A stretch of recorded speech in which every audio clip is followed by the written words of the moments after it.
الحمدللہ وحدہ والصلاة والسلام علی من لا نبی بعدہ اما بعد فاعوذ باللہ من الشیطان الرجیم بسم اللہ الرحمن الرحیم قل هو الذی ذرأکم فی الارض وإلیہ تحشرون۔ اے پیارے حبیب صلی اللہ علیہ وآلہ وسلم آپ فرما دیجئے وہی اللہ ہے جس نے تمہاری ذریت زمین میں رکھی اور اسی کی طرف تم نے جمع ہونا ہے۔ آج ہماری سورہ الملک کی آیہ مبارکہ نمبر 24 کی تلاوت و ترجمہ کا شرف نصیب ہوا۔ سامعین، اللہ تعالیٰ نے اپنی ذات پاک اور اس کے موجودات کے حوالہ سے جو مسلسل یہ ہمارے درس مبارک چل رہا ہے، اللہ تعالیٰ نے پہلے حیوانات کا ذکر کیا اور ان کے اس دنیا میں پھیلائے جانے کا ذکر کیا اور اس کے ذریعے اپنی ذات کے اس کائنات کے اندر موجود ہونے کا ذکر ارشاد فرمایا۔ اس کے بعد اللہ تعالیٰ نے انسانوں کا ذکر کرتے ہوئے چند ایک نعمتوں کا ذکر کیا، جن میں سے چند ایک بڑی اہم ترین نعمتیں جن کا کل آپ نے ذکر سنا کہ اللہ تعالیٰ نے تمہارے لیے سماعت پیدا فرمائی، تمہارے لیے آنکھیں پیدا فرمائیں اور تمہارے لیے دل پیدا فرمایا۔ اس کا ذکر کرتے ہوئے اپنی ذات کے موجودات کے حوالہ سے دلائل دیے۔ اس کے بعد اب جو یہ والی بات ہے، یہ اللہ تعالیٰ نے کائنات کے موجود ہونے اور روئے زمین کے موجود ہونے اور اس کے حادث ہونے، حادث کا معنی ہوتا ہے جو چیز ختم ہو جائے، اور جس کا موجود ہونا یا وجود عارضی ہو اور وہ اصل میں ازل سے نہ ہو بلکہ اللہ تعالیٰ اس کو عدم سے وجود میں لایا ہو، پہلے وہ نہیں تھی اور اب اللہ تعالیٰ اس کو لایا ہے تو اس کے بعد پھر ختم بھی ہو جائے گی۔ تو ایسی چیز کو اصطلاح شریعت کے اندر اور مناطقہ کے اندر اور فلاسفہ کے اندر اسے کہا جاتا ہے حادث۔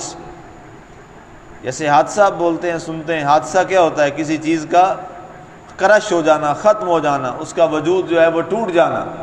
تو یہ اللہ تعالیٰ نے اس کائنات کو حادث بنایا ہے۔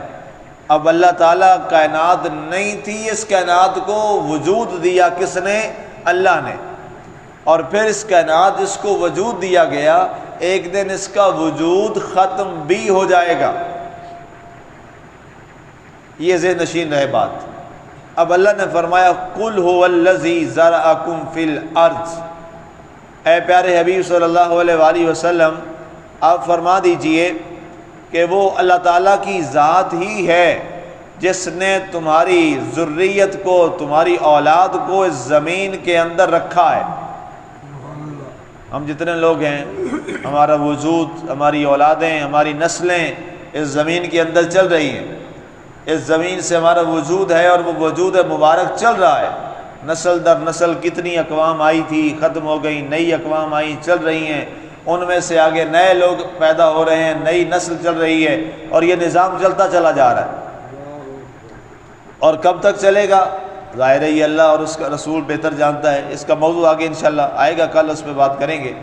لیکن اللہ تعالیٰ نے اپنے وجود ہونے کو اور اپنی ذات کے وجود کا بڑا مضبوط یہ ذکر کیا اور مضبوط ترین دلیل دی کہ اے پیارے حبیب صلی اللہ علیہ وسلم ان کافروں سے فرما دیجئے جو یہ کافر کہتے ہیں نا کہ کوئی قیامت نہیں آئے گی، کوئی کائنات ختم نہیں ہوگی اس انداز کی کہ اس کے بعد ہمیں اللہ کا جواب دینا ہوگا، تو آپ ان کو فرما دیجئے جب کائنات نہیں تھی تب بھی وہ کائنات کو لے آیا اور اس نے وجود دیا اس کو، اور ایک دن آئے گا وہی وجود دینے والا اس کائنات کو ختم کر دے گا، یہ حادث ہو جائے گی، اور اس کے بعد اللہ تعالیٰ دوبارہ تم سارے انسانوں کو زندہ فرمائے گا۔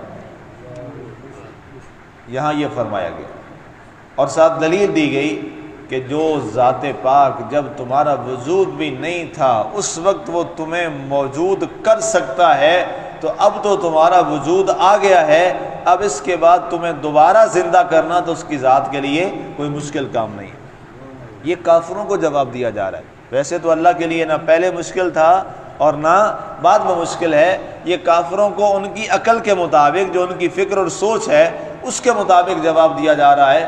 اور یہ ہمارے لیے ایک بڑی واضح خوبصورت بات ہے کہ ہم جس دین کے پیروکار ہیں اور ہم جس دین پر چل رہے ہیں، دین اسلام، وہ اتنا عظیم دین ہے کہ اس کو فطری طور پر، عقلی طور پر، سماجی طور پر، مزاجی طور پر، ثقافتی طور پر، معاشی طور پر، معاشرتی طور پر جس انداز میں بھی دیکھو گے تمہیں ہر ایک پیمانے پر پورا نظر آئے گا۔ یہ ہمارے لیے فخر کی بات ہے کہ ہم ایک ایسے دین کے پیروکار ہیں، ہم ایک ایسے پیارے دین اسلام پر چل رہے ہیں۔ اللہ نے ہم پہ کرم کیا کہ ہم اسلام کے پیروکار اور فالورز ہیں کہ جس کا ایک ایک عمل جو ہے وہ انسانی فطرت اور انسانی مزاج کے عین مطابق۔ اور اگر اس اسلام کو اور اگر اس دین کو اگر محض نیچر کے ذریعے اور فطرت کے ذریعے بھی دیکھ لیا جائے کہ یہ کیسا دین ہے، تو فطرت بھی اس بات کی گواہی دیتی ہے کہ اللہ تعالیٰ کی ذات پاک اور اس کا یہ بھیجا ہوا دین حق ہے اور سچ۔ اب یہاں فرمایا گیا وَإِلَيْهِ تُحْشَرُونَ، اے لوگو اس کے اندر موجود ہونا، اس تمہاری ذات کا، تمہاری نسل در نسل کا یہاں آنا اور اس زمین کے اندر تمہاری ذریت کا آباد ہونا، یہ بھی برحق ہے۔ وَإِلَيْهِ تُحْشَرُونَ، اور اس کے بعد ایک دن آئے گا تمہاری نسل ختم ہو جائے گی، انسانی نسل ختم ہو جائے گی، انسانی آبادی ختم ہو جائے گی، اور پھر کیا ہوگا؟ ہم سب کو اور تم سب کو اللہ کے ہاں جمع کیا جائے گا۔ تو شرون، تمہارا حشر کیا جائے گا، تمہارا انجام کیا جائے گا، اور تمہیں اللہ کے حضور جمع کیا جائے گا۔ اور وہاں اللہ تعالیٰ جمع کس لیے کرے گا؟ ظاہر ہے اللہ تعالیٰ کا کوئی کام بھی ایسے بیکار اور نعوذ باللہ فضول تو نہیں ہے۔ کسی بھی بڑی ذات یا کوئی بھی ذات ہو، اس کا کوئی بھی کام جو ہے وہ بے مقصد نہیں ہوتا، ہر ایک کام کا کوئی مقصد ہوتا ہے۔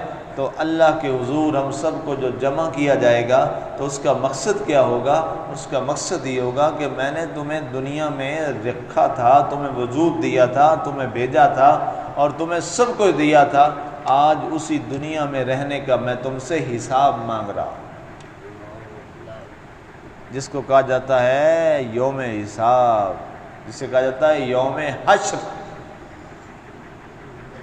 تو سامعین، یہ ہم سب کو سوچنا ہے اور ہم سب کو یہ ذہن میں ہر لمحہ یہ بات رکھنی ہے کہ ہم میں سے ہر ایک کا حشر کیا جائے گا، ہم میں سے ہر ایک کو اللہ کے حضور جمع کیا جائے گا، اور ہم میں سے ہر ایک سے اپنی زندگی کے بارے میں سوال کیا جائے گا۔ اللہ فرمائے گا میں نے تمہیں زندگی دی، میں نے تمہیں جوانی دی، میں نے تمہیں مال و زر دیا، تم نے اپنی جوانی کہاں گزاری، تم نے اپنی جوانی کو کس انداز میں گزارا؟ یہ حدیث پاک ہے، رسول اللہ نے فرمایا انسان سے یہ سوال اللہ کرے گا، اور پھر اس کے بعد اگلا سوال ہوگا کہ میں نے تمہیں جو مال دیا تھا وہ مال تو میرا تھا، بتاؤ اس مال کو تو نے کہاں خرچ کیا، اور مال تو نے کمایا کہاں سے، تیرا سورس آف انکم کیا تھا، حلال تھا یا حرام تھا؟ ظاہر ہے حرام میں کثرت بھی ہوتی ہے، زیادہ بھی ہوتا ہے، تان آسانی بھی ہوتی ہے، کثرت بھی ہوتی ہے، بہتات بھی ہوتی ہے۔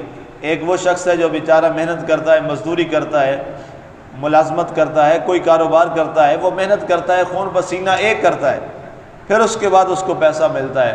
اور ایک وہ شخص ہے جو حرام کا پیسہ کماتا ہے، حرام ناجائز طریقے سے کماتا ہے، وقت بھی تھوڑا لگاتا ہے، پریشان بھی تھوڑا ہوتا ہے ظاہری طور پہ، وقتی طور پہ، اور پیسہ بھی اس کو بہت زیادہ مل جاتا ہے۔ تو اللہ تعالیٰ فرماتا ہے قیامت والے دن اس کا بھی حساب اور سوال کیا جائے گا، اس کا بھی حساب اور کتاب کیا جائے گا۔ تو اس لیے روزی ہم کیسے کما رہے ہیں یہ بھی ضرور ذہن میں رکھنا کہ اس کا سوال بھی ہونا، اور جو مال اللہ تعالیٰ نے دیا ہے وہ خرچ کہاں پہ ہو رہا ہے اس کا سوال بھی کیا جانا، اور جوانی کہاں گزری، ہماری زندگی کہاں گزری اس کا سوال بھی کیا جائے گا۔ اللہ تعالیٰ کی حضور دعا کو ہے کہ میرا مالک جب ہمیں وہاں ہمارا حشر کیا جائے تو ہمارا حشر بھی اچھے انداز کا ہو، اور اللہ تعالیٰ کی ذات ہمیں معاف فرمائے اور ہماری مغفرت فرمائے۔ اس کے بعد جو اگلی خوبصورت بات ہے وہ اس حشر والے دن کے بارے میں اور قیامت کے حوالے سے ہے، اس پر انشاءاللہ کل بات کریں گے۔ اللہ تعالیٰ ہمیں عمل کی توفیق عطا فرمائے، آمین۔ وما علینا الا البلاغ۔